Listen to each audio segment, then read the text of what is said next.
Di penghujung bulan Desember, biasanya nih udah banyak yang menyusun rencana atau resolusi untuk tahun depan. Gimana dengan kalian? Apakah rajin bikin resolusi juga? Apakah resolusi itu benar-benar dilakuin dan ada hasilnya? Atau hanya sekedar wacana? Ibu rumah tangga perlu bikin resolusi juga nggak sih? Ada hal penting yang menurutku bisa kita lakukan sebelum bikin resolusi agar rencana-rencana itu bisa dieksekusi. Ini adalah versiku. Assalamualaikum, hai semuanya, apa kabar? Semoga kita selalu dalam lindungannya, amin. Lama banget aku nggak bikin video. Semoga teman-teman nggak lupa sama aku ya. Hari ini aku mau ngobrolin tentang hal penting sebelum bikin resolusi sambil ngerjain kerjaan rumah. Resolusi, apa sih resolusi? Kayaknya setiap bulan Desember tiba, kata ini selalu ramai diobrolin. Sebetulnya, kalau menurut Kamus Besar Bahasa Indonesia atau KBBI, resolusi adalah putusan atau kebulatan pendapat berupa permintaan atau tuntutan yang ditetapkan oleh rapat. Sedangkan di kalangan masyarakat umum, resolusi merupakan daftar yang ingin dicapai oleh seseorang di tahun berikutnya.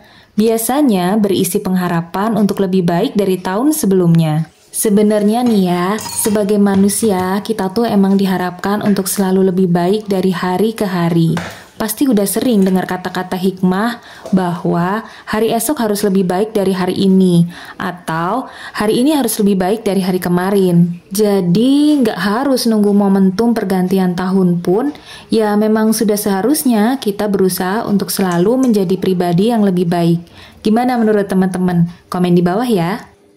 Hal yang biasanya aku lakukan sebelum bikin resolusi adalah melakukan refleksi atau bergerak mundur untuk merenungkan kembali apa yang sudah terjadi dan lakukan. Buat yang muslim mungkin udah kenal dengan istilah muhasabah. Muhasabah atau introspeksi adalah peninjauan atau koreksi nih terhadap perbuatan, sikap, kelemahan, kesalahan, dan sebagainya pada diri sendiri. Pada prakteknya, dengan versiku adalah melakukan syukur dan sadar. Syukur yaitu mensyukuri apa aja yang telah Allah berikan atau hal-hal apa yang telah Allah mudahkan sehingga bisa dicapai di tahun ini. Buat yang rajin journaling mungkin udah tahu ya istilah gratitude journal atau jurnal rasa syukur yang digunakan buat mencatat hal-hal yang kita syukuri sehari-hari. Ini memudahkan untuk mengingat betapa banyak yang seharusnya kita tuh bersyukur akan hal itu. Untukku pribadi, bersyukur itu nggak selalu terhadap pencapaian-pencapaian besar. Malahan kita kadang lupa terhadap hal-hal yang sudah Allah kasih dalam hidup sehari-hari. Misalnya, masih dikasih kesempatan untuk hidup di dunia sampai hari ini. Setiap bangun pagi masih diberi napas, itu berarti Allah ngasih satu hari lagi untuk memperbaiki diri. Contoh lainnya, masih diberikan kesehatan. Kesehatan itu salah satu kunci untuk bisa merasakan kenikmatan dunia.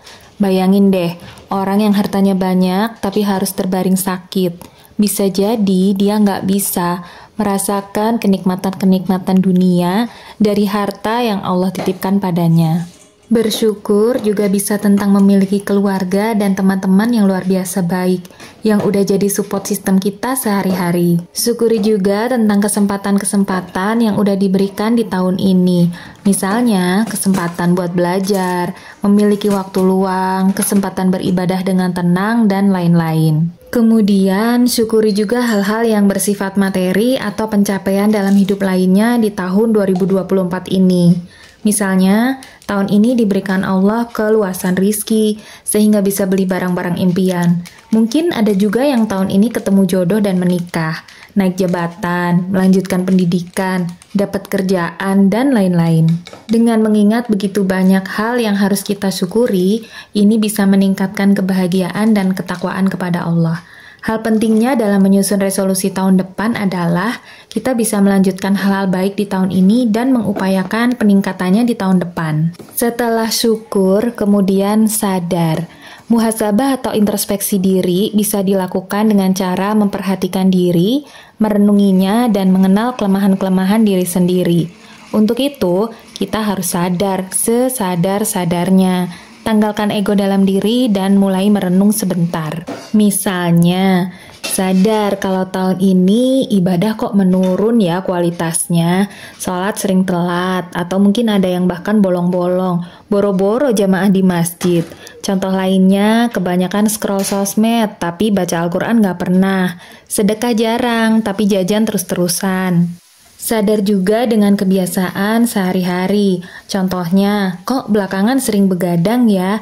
Tidur telat terus dan akibatnya bangun kesiangan juga. Begadangnya bermanfaat nggak ya? Atau dalam hal keuangan, kok tahun ini banyak melakukan belanja impulsif? Atau tahun ini kok budgetingnya berantakan? Tabungan apa kabarnya? Hal lainnya, misalnya buat yang masih sekolah atau menempuh pendidikan, bagi waktunya masih keteteran nih antara belajar, ibadah, dan melakukan kewajiban lainnya. Yang kerja, tahun ini kok berasa banyak target yang belum tercapai. Kerasa sibuk banget sih, tapi hasilnya kok belum kelihatan ya. Buat ibu rumah tangga, misalnya, kerjaan rumah kok terasa makin banyak yang nggak selesai. Ini emang kerjaannya yang nambah banyak, atau kitanya yang belum maksimalin manajemen waktu yang baik? Dalam hal hubungan sosial, kita juga perlu perhatiin orang-orang yang hadir di sekitar kehidupan kita. Bikin kita tambah positif, atau malah justru membawa kita ke arah negatif. Dan masih banyak lagi sih hal-hal yang bisa kita renungi dulu nih sebelum bikin resolusi untuk tahun 2025 nanti. Kalau kita sadar dengan semua detail kondisi di tahun ini, nyusun resolusinya jadi lebih gampang dan terarah. Nggak terlalu muluk-muluk tanpa dasar, tapi realistis. Menyadari kekurangan saat ini sebagai dasar perbaikan di tahun berikutnya. Yang paling penting kalau mau memperbaiki diri, mulai aja dulu dari sekarang juga. Nggak harus nunggu tahun depan. Karena kita sendiri nggak pernah tahu umur kita bakal sampai tahun depan nggak ya kira-kira. So, segitu dulu video kali ini. Semoga ada yang bisa diambil manfaatnya. Insya Allah, aku sama sekali nggak bermaksud untuk menggurui, karena video ini dibuat justru sebagai pengingat buat diriku sendiri. Share pendapat dan pengalaman kalian di kolom komentar. Siapa tahu kita bisa sama-sama belajar ya. Wassalamualaikum.